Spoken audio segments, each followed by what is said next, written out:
When we be call and I be text messages be and ya na ya dream pon say ye text am mo bi and I free obi so a nipa kona ye fe no no kon na need nkomo ti me ma frɛ wa me expectation nkomo aye di no e be between you and I no nko a but then we nim say we betima tena echi na we tie nkomo aye di nyina na question ye conference call no just on one kasa o ti echi na aye di no o tie nkomo di we nim say bisa betima esi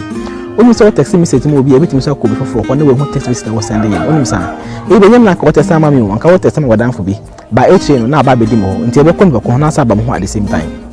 na ko esi nyina obi etie mi hu message ni pe ko no so hu nti do an ka wo text ama no ko ba mi so hu nti ade an ka wo intend for no e be di me so me ho no se bi sa betimi esi yes the phone tapping nti phone tapping enya ade a esojitum amaye be ndintum se be phone tapping but aban nan kasa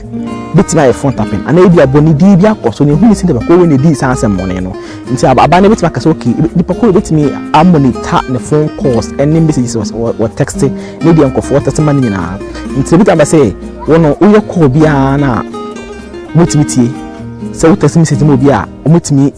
monitor hu message a wo send ye ene so bonso da send mo omotimi monitor hu de ne ba ko ne send mo no motimi hu komodi a e ko between you ne nkofo mo abonten so no motimi hu se wo 17 e ba sa na wo hu so omo tape wo hu so omo tie nkomodi e ko so bo no mutie nti sense that wo so mutie nti no o de hu se normal nti no mo be di nkomo no mudi nyina na so no mutie che no mutie nti ewie no motimi hu so okay asemesi we ne di sansa mo na na se nya ono a nti no want to say omomo ye dia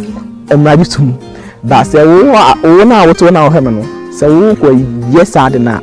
imani tum wetima chawatum because etiamra nti so obi decide mo de ni diwa ana obi decide ni diwa obi de hu so obi de bi sen ye wo na want to say we madam for na say me tie o course a very easy metimi tie o course metimi message obi send na mo metimi receive no nyina na so wo be de hu say me tie course amanfo o no nkofo ye be de hu want to say o phone check phone no battery life nti phone no charge bia e di sansa na edom e bia nka phone no kan no charge na ke di 5 hours 6 hours 10 hours by same charge here within a few hours na edom why the reason is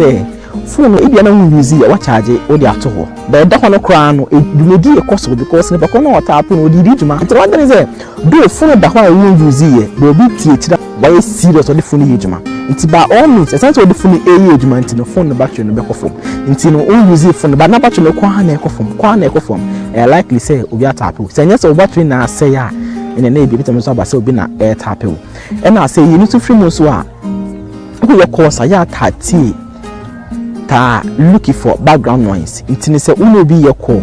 me na wa frɛ me ana me so na me so ma frɛ o e na me no ye call dede bia ni bebi amu no ne pa kono so ni di nkomo dede bia ni ho na so mu di nkomo no mutumi ti dede bi wom nti dede no enfiri me ho enfiri pa kono nti enfiri hefa likely so bi na tape o dede no firi pa kono ho na eba nti ne pa kono akwai conference call no nti na frɛ e na me no mi di nkomo e na obi fofo nso eti eche na no so tie nkomo no jansa no on kasa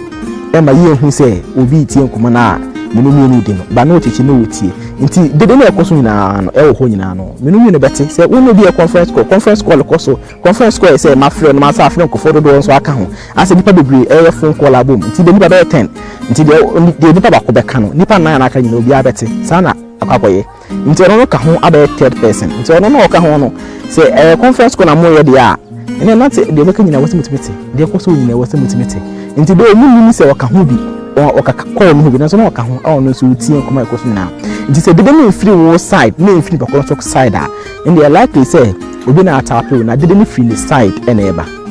o phone no o fa na pese oduma say na na etaye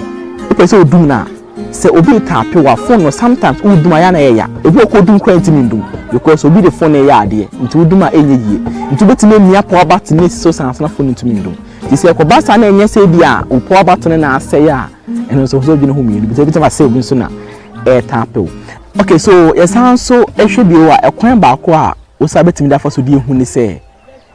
wo text message mi ba phone no so